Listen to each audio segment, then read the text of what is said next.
Welcome viewers to the Founder Talk Show. I am Major Sunil Shetty.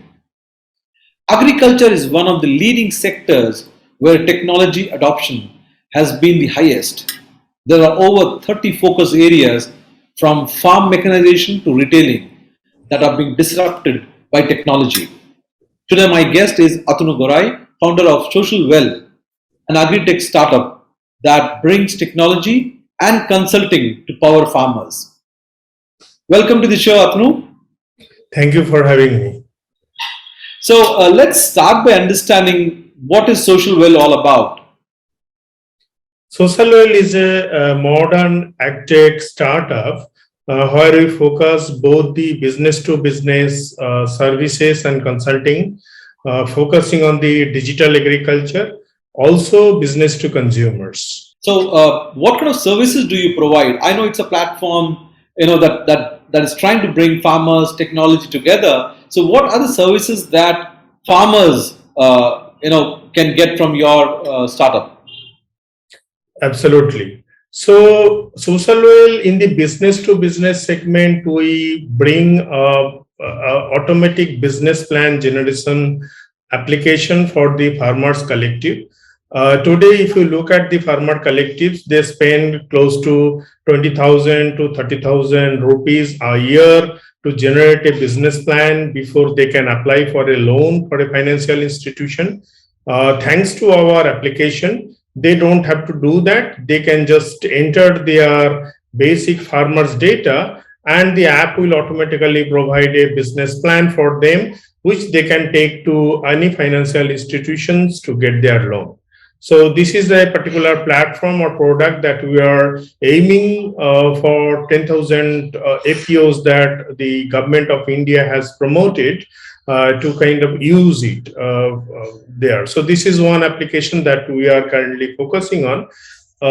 The second other example that we are focusing on, which is obviously depending on the business plan application, is the ability for the farmer collectives and other organizations or businesses to educate the consumer using automatic video that they can create for specific produce or specific products they are trying to sell.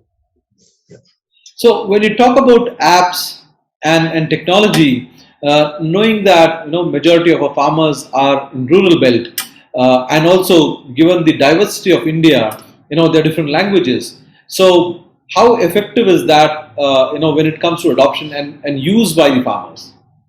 Definitely, there is a long way to go. However, what we have seen with the popular social messaging app, popular video apps, today's youth is kind of taking up these kind of applications even in rural areas.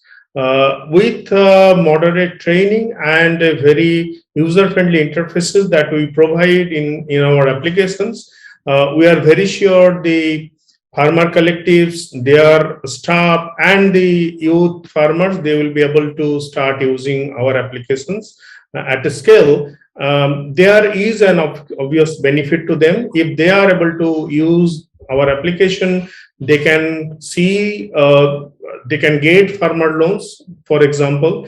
They can sell their produce at a marginally higher rate at the market. So these are instant monetary benefits farmer collectives can witness through the application.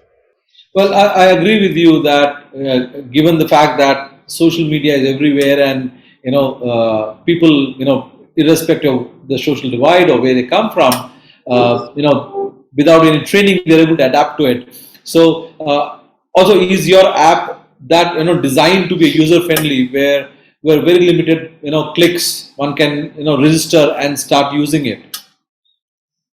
We have attempted to remove the barriers both from the user interface perspective as much as possible. Also tried to encourage people to use for example, if they have a Google login, they are using WhatsApp or they are probably using other social media channels, they would be able to use those logins instead of creating a login. For example, the app is providing queues, video queues wherever possible, so that the farmers who otherwise have limited capacity. They can go to the video to kind of understand how to use these applications. So these are the tools, and obviously the third point is that people really don't like to kind of enter long data in the form. We have attempted to automate as much as possible so that the end result can be automatically created, such as a let's say business plan or a kind of any document that the farmer collectives would require. Share some of the case studies as to how farmers have benefited. Maybe one or two cases if you can share. We are recently piloting the FPO application, one with the farmer collective in Odisha, another farmer collective in Andhra Pradesh. So there we have seen for example, in the first day of the application, the farmer FPOs are able to collect the data about their farmers, sizable amount of data. They interviewed very rapidly 30 farmers. The moment they have collected this data on the application is automatically using its own formula to estimate what would be the total demand, what will be the total market revenue, and based on that, it is able to generate a business plan. When the farmers in Odisha and Andhra Pradesh, they saw that business plan for these 100 farmers, they were very surprised and amazed just to see that they were taking a lot of professional helps like chartered accountants to kind of create that kind of business plan earlier. But with their own effort, now they are able to get the business plan instantly with a few click of mouse. So that was a very, very amazing result for those farmers. Well, I'm definitely, I'm sure.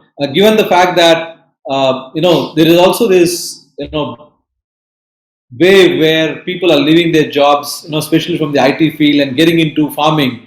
Probably that is also a place where your technology or your platform could be of great help, isn't it? We are hoping to expand this in the coming days and months very rapidly. We have started piloting in few states, but hopefully, yes, with both an ecosystem of the startups which are supporting these farmer collectives and to our own initiative, I hope that more and more farmers would be able to reach. How's been your association with NAM idea and the program itself?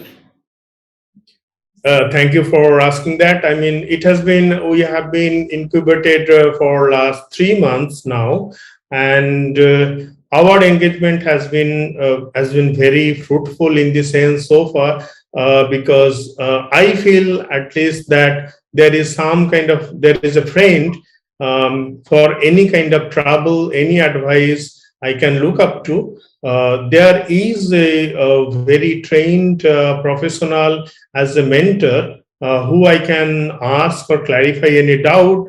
And my mentor has been very kind enough to give adequate support and time to walk me through very minute details, processes, how the consumer may or may not react, what is the expectations from the consumers. Through our journey in that particular process, I am very sure we are able to improvise our processes and system thinking, and hopefully we will be able to bring better product targeted toward consumer. So in summary, that our incubation process has been really good for us. That's nice to hear. Because AID and NAM is one of the premium institution which is working quite deep into agriculture space for the agriculture startups, agri-tech startups. Thank you, Atanu. Thank you for joining us, and we hope to see you again in some of our other shows. I look forward to it. Yes. Thank you.